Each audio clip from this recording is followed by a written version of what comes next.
Welcome, viewers, to another episode of Discovering Wellness. By now, I think it's becoming addictive every Tuesday, isn't it? Today is an episode where we're going to talk about human capital measurement. And there are metrics for this, there are ISO standards for this, and there is a person in the UK called David Simmonds, who's the chairman of an organization that does this for the HR community, for corporations across geographies. And he's right here. And I'd like us all to welcome David Simmonds. David, welcome to the show. Thank you, Sandeep. Thank you. It's a pleasure to be here, and it's a privilege to be part of this regular series. And I'm delighted to be involved in talking about wellness today. Wonderful. Delight is something we have perfectly in common right now, and I'm sure viewers will share that too. I'd like to jump straight into this. Human capital and the metrics management aspect of this. You know, we always think that people are qualitative. We are feeling driven, emotions and all of that. And wellness is not something that you can measure, or can you? I really want to understand how these questions were answered in your mind when you got started on this, and where you've taken this to now. Thank you so much indeed. I think you've hit the nail on the head.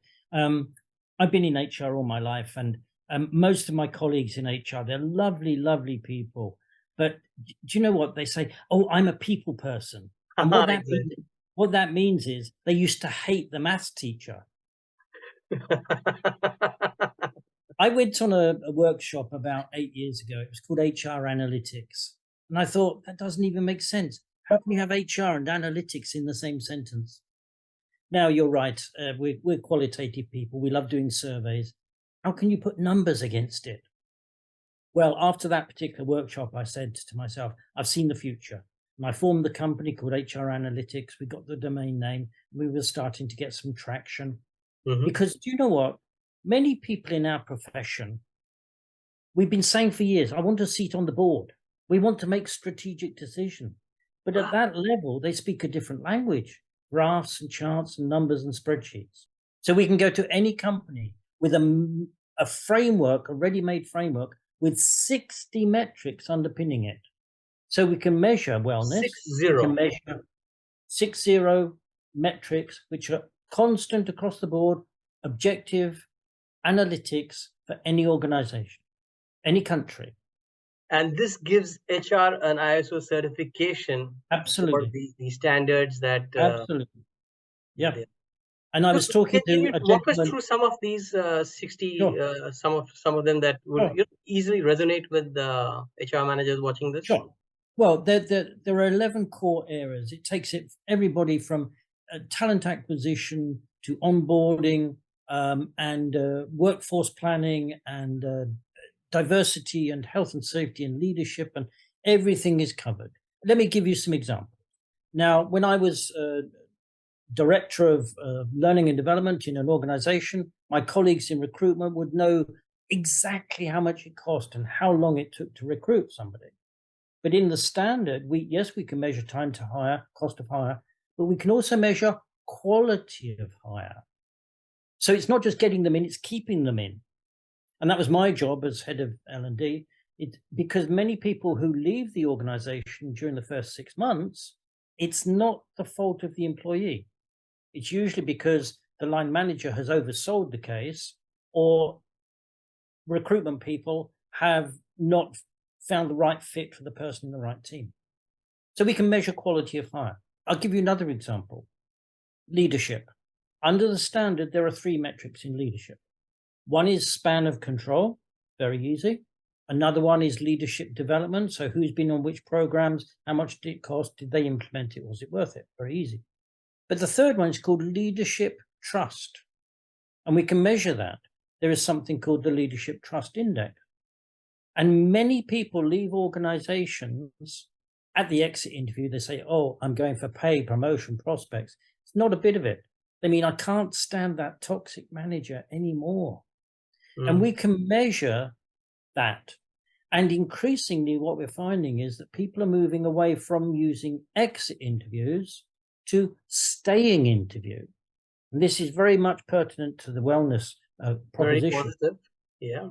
Therefore, what we can do, we can identify those people through the standard, the people who are making the greatest contribution to the organization, and then we can invest in them with development plans, engagement plans, job enlargement, job enrichment, horizontal development. We can invest in them so they stay and make an even greater contribution. Now, the cost of replacing somebody at work is about 75% of payroll.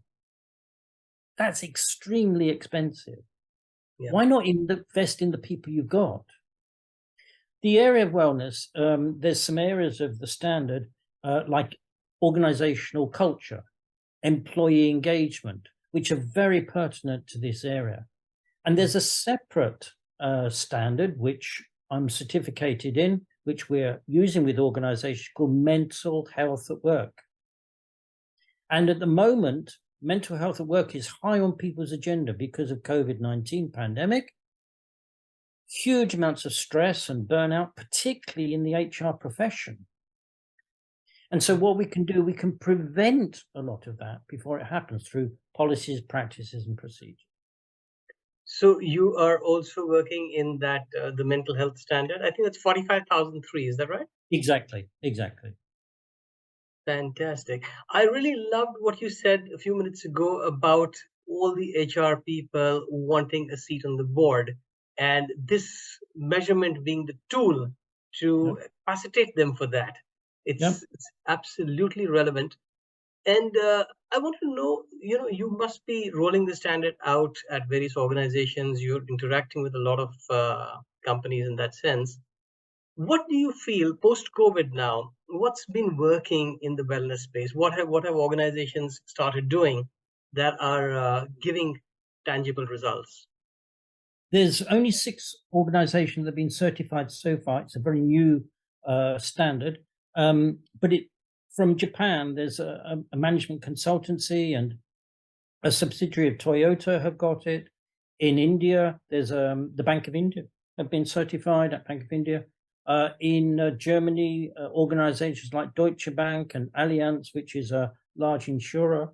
I'll give you an example. I'm dealing with a large international food and beverage manufacturer in the UK, which is a European subsidiary of a Japanese company, which it's huge. And they came to us and they said, we want this standard for our benefit of our employees. I said, why?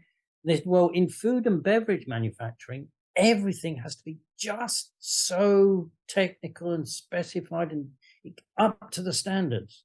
And they wanted that for their HR, because not only would that help the internal stakeholders, like the current employees and attracting new employees, but it helps with external stakeholders, like new clients, and definitely with investors. Because if there's an investor who wants to put their money into I don't know, oil and gas or telecoms, whatever it is, there's 2 companies, and one's got this stamp of approval, which says that we have been audited externally and we are excellent with our people, right. And one hasn't, then they're going to put their money with that organization. Right. That's important. I mean, it's more important than one would expect it to be. The way you put it, it sounds like a deal maker. So in America, the stock exchange in America, the SEC, has now made it mandatory to disclose publicly about their human capital, like diversity and turnover and so on. And these big organizations have been reporting externally. Some are doing it well and some are not doing it at all well. Research has shown that the organizations that report well on their people using analytics, it improves their stock market share value within 3 working days. That I'm just going to be silent for that to sink in for a while. That is profound. 3 working. Other research has shown that there's not just a correlation, but there's a causal link between people analytics and return on investment and profitability by as much as 8% year 1. You can't get those kind of returns down at the bank at the moment. No. All right. And David, switching gears, what has not been working? What is it that people have been attempting to do post-pandemic, not necessarily related to metrics, but even related to practices and the whole process of managing well-being? Yeah, I think every cloud has a silver lining. And one of the major benefits of the lockdown during the pandemic was that people started to question work and the whole area of future work. From the employee's perspective, people are working from home and they're now hybrid because they're saying, I want to take more responsibility for me and my work and how that balances with my family and where I work and how I feel about that. And I don't want to have to cope with the commute to work every day. And what we're finding is that productivity has either stayed the same or gone up Gone up. because of people taking responsibility for themselves and their work. And if they have to take the daughter to school or the dentist, that's fine. And they can work a bit later in the evening or on Saturday. Meanwhile, the employers are asking the question. There's two big questions they're asking. Firstly, do we need all this office space, which is very expensive? So in London, for example, Deloitte's have slashed their office space by 33%.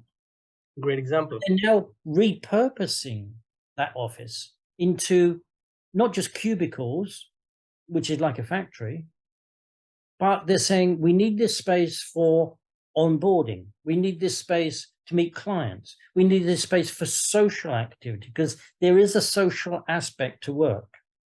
The other thing that's happened since COVID, which organizations are doing, most organizations saying, we need to change. We need to change. We cannot go back to the old ways. What do we do? Why do we do it? Do we need to offshore or increase our market share or downsize or diversify? And these are huge questions. And one of the things pertinent to this discussion is that mergers and acquisitions have gone up dramatically, which means there's automatically a clash of culture. Right. And what we're doing is actually addressing that. It's the elephant in the room saying, come on, let's see if we can actually head into this. Because if we don't, there'll be fallout and there's no long-term strategy. Absolutely. On a day-to-day basis, there is a lot of stress and conflict, both internal and within teams.